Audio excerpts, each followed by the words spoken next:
Primeiro que a, a estabilidade era mais ou menos esperada na medida em que o governo está se saindo de maneira razoável, não tá, a economia está mais ou menos sob controle, etc.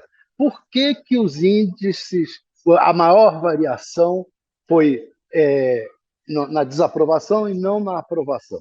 É, Você poderia dizer assim: vem cá, se a economia é a coisa mais importante, o crescimento do PIB, por exemplo, por que, que isso não se refletiu? Porque se reflete mais na vida das pessoas a inflação, o desemprego, e isso ainda não está totalmente estabilizado. Ainda há inflação e há desemprego. E é preciso, enquanto o desemprego ainda estiver no nível é, desagradável, a população, a resposta da população não vai ser inteiramente positiva. Então, eu acho que tem um pouco a ver com a economia, e especialmente com índices de. Eu acho que a própria Datafolha mostra isso, especialmente com índices de inflação e desemprego, que que são os que mais interessam de fato a população. Acho que essa questão política do do Centrão, etc.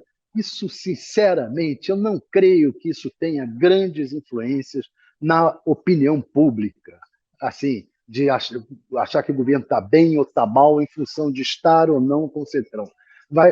A opinião, a aprovação vai depender basicamente da questão econômica.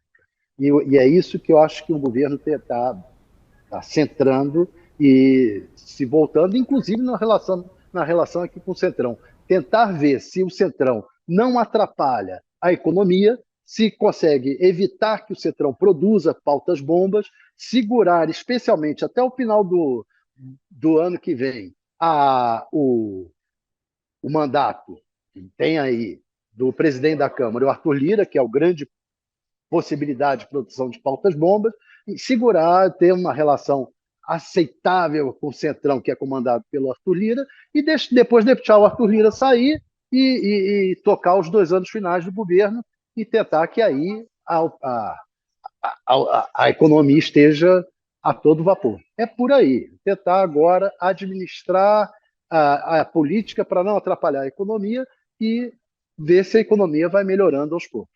Pauta-bomba é que é o perigo. E pauta-bomba ocorreu com a Dilma Rousseff, foi o Eduardo Cunha, produziu várias pautas-bombas e a popularidade da Dilma despencou. Isso é que tem que tomar conta do Centrão com isso. Não dá para brigar com o Centrão, romper com o Centrão, porque senão você corre risco de atrapalhar a economia toda. Tem um detalhe aí que eu acho que ainda tem que saber como é que vai ficar. Por quê? Porque ele foi condenado pela Justiça de Brasília, em primeira instância, a 6 anos de prisão. Se você comparar com esses julgamentos de hoje, dos golpistas que estão 17, 15 anos de prisão, 15 a 17 anos de prisão, é um absurdo o cara que tentou explodir uma bomba ter só 6 anos. Né? Então, não sei, acho que esse caso tem tudo para ainda ter análises em cima até do Supremo, porque foi evidentemente uma atitude voltada para o golpismo citado hoje nos julgamentos. Porque o vice-presidente da República, o Geraldo Alckmin, usou o Twitter, ou X, né, para se manifestar. Ele disse que o STF está uma vez mais, cumprindo com zelo seu papel de guardião de nossa Constituição, ao decidir com firmeza contra aqueles que atentaram contra a democracia brasileira e o patrimônio público. O 8 de janeiro serve para nos lembrar que a democracia é uma obra coletiva e cotidiana que exige diálogo, tolerância, inclusão e respeito por nossas instituições. Mais cedo um outro réu foi condenado, né, o primeiro acusado de depredar os prédios públicos durante esses atos golpistas aí do dia 8 de janeiro. A pena foi fixada em 17 anos de prisão, sendo 15 em regime fechado. Bom, Thales, e aí, o que você conseguiu capturar, né, apurar, e qual é a análise que você faz desses julgamentos que a gente está acompanhando até aqui? Bem, o que eu capturei andando por aqui pelo Congresso é que os bolsonaristas estão em pânico, porque todo o caminhar do Supremo aponta para a condenação que já houve do golpe de Estado, está havendo aqui, nesses 3 primeiros casos, está sendo condenado o golpe de Estado. Falta colocar as peças que participaram dessa tentativa de golpe de Estado. E está tudo apontando para que o Bolsonaro acabe sendo responsabilizado, acabe tendo alguma responsabilidade nisso daí. Então, os bolsonaristas, especialmente os mais próximos do Bolsonaro, a família dele, etc., os filhos, etc., estão em pânico com esse julgamento, estão achando que isso aí é um perigo, está se mostrando que ele é o alvo. É isso que está ficando claro nesse julgamento para eles e também para mim. Eu também estou achando isso, estou concordando e estou achando isso. Isso é um ponto. O outro ponto é que realmente o julgamento tem momentos que são quase um circo, né? Você teve o advogado, um dos advogados de hoje, o sujeito confundiu o príncipe de Maquiavel com o pequeno príncipe de Saint-Exupéry, né? Então, é um negócio de maluco. E mesmo assim, mesmo assim, o Alexandre de Moraes fez uma bagunça em cima dessa confusão que ele fez, que o advogado fez.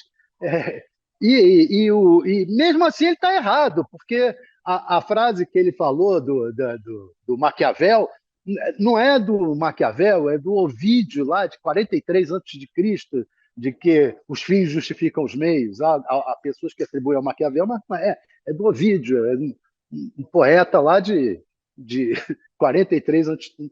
Quer dizer, esses advogados estão se mostrando absolutamente, alguns despreparados, e que estão mais interessados na sua própria projeção junto a essa bolha bolsonarista.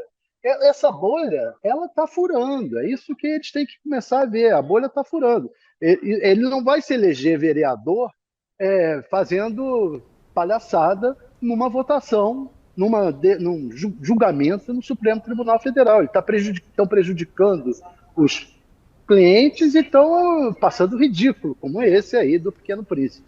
É mais fácil contratar não, né? Mas pedir um defensor público, né? Do que contratar alguém que ainda vai lá para se promover em vez de se debruçar na causa do cliente. Enfim.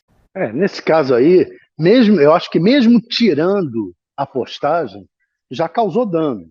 E tem que pagar pelos danos morais. Eu acho que é o caso de processo por danos morais. Porque não pode o cara fazer isso, colocar nas redes, depois tira e fica por isso mesmo. Não, isso aí causa dano. Agora, tem que a polícia. E só quando essas pessoas sentirem no bolso terem que pagar por danos morais é que esse tipo de atitude vai parar. Não é possível que se faça política no país na base da fake news, na base da mentira, do engodo. Isso é que tem que acabar e que a gente viveu 4 anos disso, agora está na hora de dar um basta nessas coisas. Qual?